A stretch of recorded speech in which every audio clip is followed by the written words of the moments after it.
तुम से तुम तक सीरियल के 17 जून के अपकमिंग एपिसोड में कहानी में एक बहुत बड़ा और चौंकाने वाला मोड़ आने वाला है। इस एपिसोड में यशवर्धन खोलेगा राजनंदिनी का सबसे बड़ा खुलासा।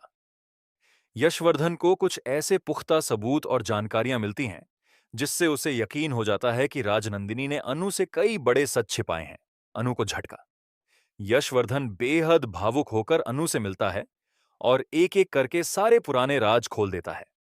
वह बताता है कि राजनंदिनी ने अपने फायदे के लिए हालातों को मोड़ा था। टूटेगा अनु का भरोसा।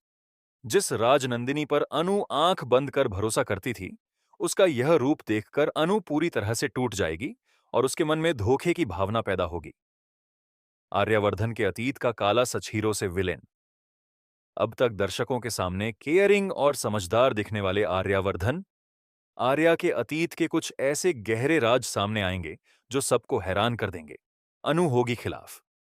इन सच्चाइयों के सामने आने के बाद पूरी कहानी पलट जाएगी और अब तक आर्या का साथ देने वाली अनु भी उसके खिलाफ खड़ी नजर आएगी। ऑफिस पॉलिटिक्स और नई शर्तें। चरण की एंट्री।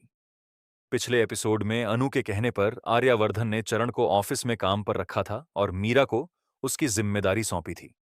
आर्या को डर है कि इस फैसले से उनकी जिंदगी में कोई बड़ा तूफान ना आ जाए। अनु की नई मांग। अनु ने आर्यवर्धन को माफ करने के बदले एक नई शर्त रखी है, जिसके तहत वह गायत्री की बात मानकर यश को भी ऑफिस में लाने और काम सौंपने की डिमांड करेगी। आर्यवर्धन अनु को खुश रखने के लिए उसकी बात मानने को तैयार हो जाता